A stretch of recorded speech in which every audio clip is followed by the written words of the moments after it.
One of the benefits of teaching, as long as I have, is watching them develop and pursue their careers, and sometimes just include the percussion experience in their career somehow. So one student I remember they were very shy.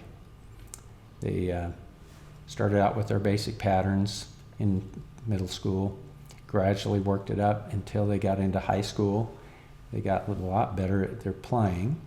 Then they started developing an interest in becoming like a section leader. So they actually were one of my best section leaders when I was working with a high school. And they worked really hard on the logistics side of things, the motivation, trying to train people, work with the director, develop the whole drumline experience for everybody.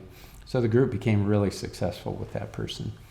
After they finished high school, then they went off to college. When they finished college, they came back, and they started working with a career of, working downtown. They always sort of had this idea that they kind of wanted to continue the marching band thing, but after you're old enough, you can't do the high school thing anymore. College is over, and the drum corps thing ends when you're 21. So they actually decided to start developing some groups that were drum corps. And during the winter, they started a winter drum corps.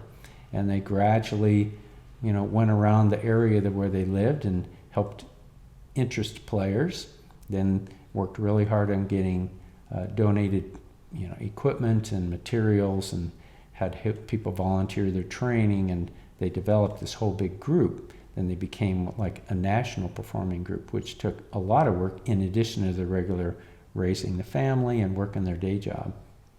But it was a real reward for me to see a person go through that process and get back to the community far more, than they ever thought they would when they first started out just as a general player.